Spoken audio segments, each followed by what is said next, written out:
నవరత్నాలను ప్రశ్నిస్తూ నవ సందేహాలు అని మేము రోజుకొక అంశం తీసుకొని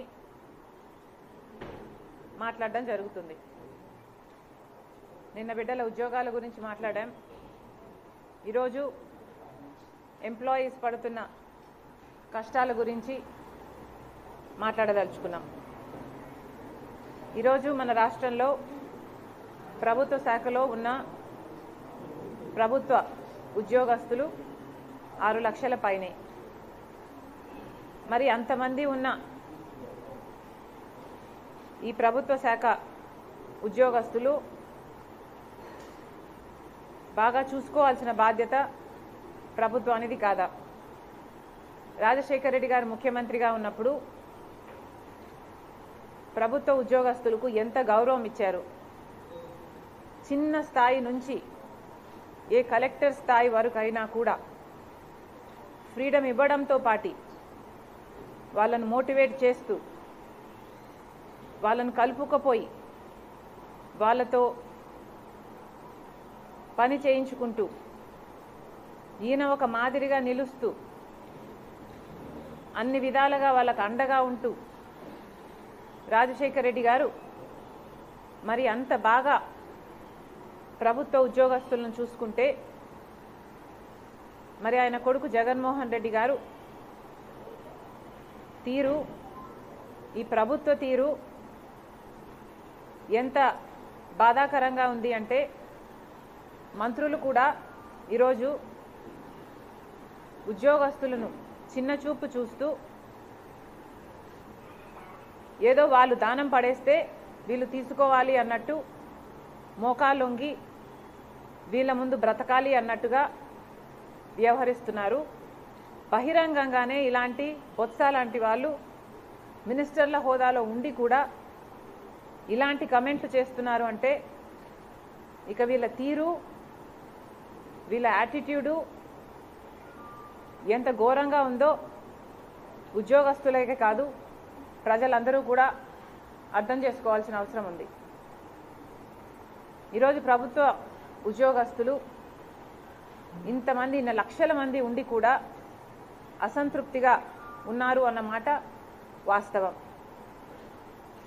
వారి గొంతుని నొక్కేస్తూ వారి హక్కులని కాలరాస్తూ ఈరోజు ప్రభుత్వం వ్యవహరిస్తున్న తీరు దారుణం.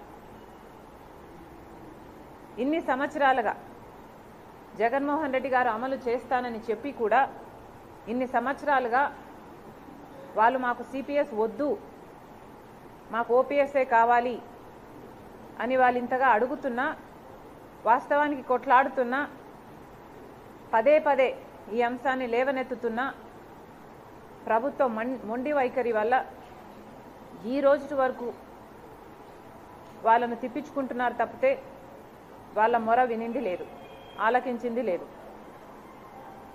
మరి 5 సంవత్సరాలు ప్రభుత్వంలో ఉన్నారు. మరి 5 సంవత్సరాలుగా వాళ్ళ డిమాండ్స్లో ఏ ఒక్కటైనా మీరు నెరవేర్చారో లేదో ప్రభుత్వం సమాధానం చెప్పాలి. పోనీ ఒక్క విషయంలోనైనా మీరు వాళ్ళ తరపున నిలబడ్డారా? వాళ్లకు మేలు చేశారా? ఏ విషయం తీసుకున్నా కనీసం వాళ్ళకు టీఏ డిఏలు కూడా మీరు ఇవ్వటం లేదు. ఎన్ని విషయాలలో ఈ ఉద్యోగస్తులకి మీరు బకాయిలు ఉన్నారో ఒకసారి వెనక్కి వెళ్ళి రికార్డ్స్ చూడండి. కనీసం మెడికల్ బిల్స్ కూడా దాదాపు 150 కోట్ల రూపాయలు వాళ్ళ మెడికల్ బిల్స్ కూడా మీరు బకాయిలుగా పెట్టారు. లీవుకు సంబంధించి 2000కు పైగా ఎంప్లాయీస్కు చెల్లించాల్సిన అవసరం ఉన్నా ఇంతవరకు చెల్లించటం లేదు. ఇలా దాదాపు 22,000 కోట్ల రూపాయలు ఉద్యోగస్తులకి ప్రభుత్వం బాకీ ఉంది. మరి వీటి గురించి ఎందుకు ప్రభుత్వం స్పందించడం లేదు? వాళ్లకు సంబంధించి హెచ్ఆర్ఏ అయితే వాళ్ళ కనీస హక్కు, కానీ దాంట్లో కూడా కోత విధించింది ప్రభుత్వం. రాజశేఖర రెడ్డి గారు నాకు తెలిసి 22% ఫిట్మెంట్ ఇచ్చినట్టున్నారు. మరి అలాంటప్పుడు ఈ ప్రభుత్వము కనీసం దగ్గరగా కూడా రావడానికి ప్రయత్నించడం లేదు. 11వ పిఆర్సీ ప్రకారము వీళ్ళకి ఇవ్వాల్సిన ఐఆర్లో కూడా కోతలు పెట్టారు. దాంట్లో 4% అనుకుంటా కోతలు పెట్టింది కాక 12వ పిఆర్సీ అమలు చేయాల్సిన ప్రభుత్వము 12వది కాదు కదా, దగ్గరికి కూడా రాలేదు, ఇంకా 11వ దాంట్లోనే ఇరుక్కొని అది కూడా పూర్తి అమలు చేయకుండా దాంట్లో కూడా కోతలు పెట్టారు.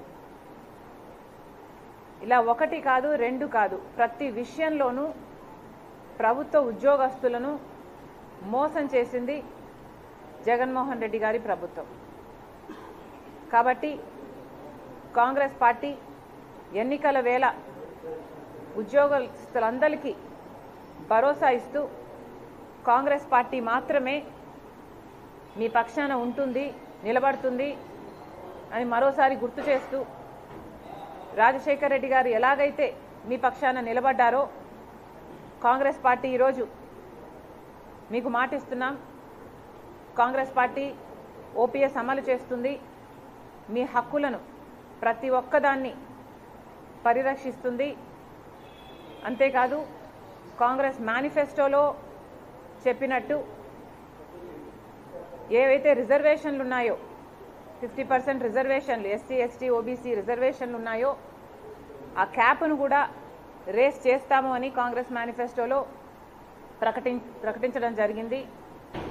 ఈ 50% విమెన్ రిజర్వేషన్ కూడా అమలు చేస్తామని కాంగ్రెస్ మేనిఫెస్టోలో ప్రకటించడం జరిగింది. వీటన్నిటికీ మేము కట్టుబడి ఉన్నాం. అంతేకాదు ప్రభుత్వ ఉద్యోగాలు కూడా దేశం మొత్తం 30 లక్షల ఉద్యోగాలు ఇంకా ఖాళీగా ఉన్నాయి, అవి భర్తీ చేస్తామని కాంగ్రెస్ మేనిఫెస్టోలో ప్రకటించడం జరిగింది.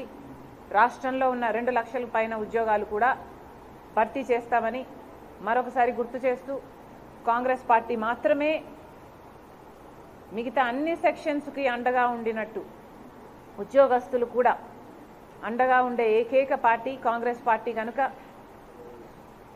మళ్ళొకసారి ఎన్నికల వేళ కాంగ్రెస్ పార్టీని ఆదరించమని, ఆశీర్వదించమని కాంగ్రెస్ పార్టీ అధ్యక్షురాలుగా వైఎస్ షర్మిలారెడ్డి గారు మనస్ఫూర్తిగా ప్రార్థిస్తున్నారు. థ్యాంక్ యూ అమ్మా, థ్యాంక్ యూ గైస్.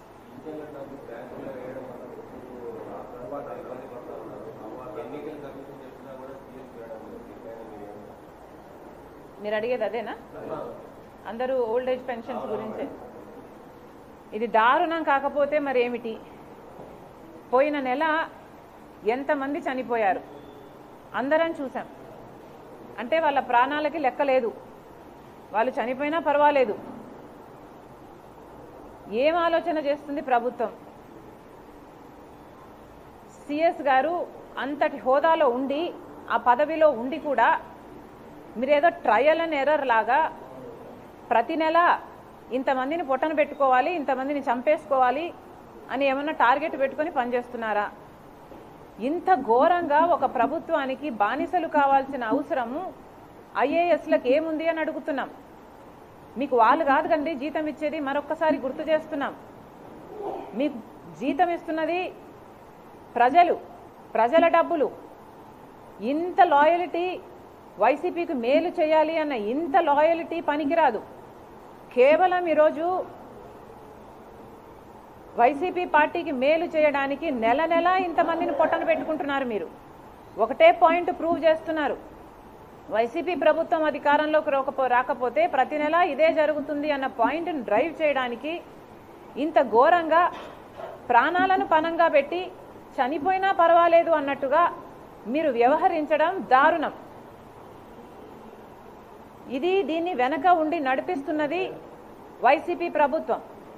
వైసీపీ ప్రభుత్వము ఉద్యోగస్తులను, ఐఏఎస్ ఆఫీసర్లను ఇంత ఘోరంగా వాడుకోవడం, ఈ పాపాన్ని వాళ్ళ నెత్తిన పెట్టడం, వాళ్ళ భుజాన తుపాకీ పెట్టి కాల్చడం దారుణం కాకపోతే మరి ఏమిటి అని అడుగుతున్నాం. కాంగ్రెస్ పార్టీ దీన్ని పూర్తిగా ఖండిస్తుంది. ఎలాగైతే రాజశేఖర్ రెడ్డి గారు గౌరవించారో ఐఏఎస్లని, ఆ గౌరవం మళ్ళీ మీకు దక్కాలి అంటే వైసీపీ ప్రభుత్వం వల్ల మీకు ఒత్తిడి, మీకు బెదిరింపులు, ఈ వీటి వల్ల మీరు చేస్తున్నారని మేము నమ్ముతున్నాం. మరొకసారి అందరు ఆఫీసర్లకు గుర్తు చేస్తున్నాం, this is not the way to function. ఇంతమందిని పొట్టను పెట్టుకోవడం వైసీపీ ప్రభుత్వానికి మేలు చేయడానికి చేస్తున్న ఈ ప్రయత్నాన్ని ప్రజలు తిప్పికొడతారు, ప్రజలు ఆలోచిస్తారు. దయచేసి ఇది చేయొద్దండి, ఇంకా చేసే అవకాశం కూడా మీకు ఉండదు.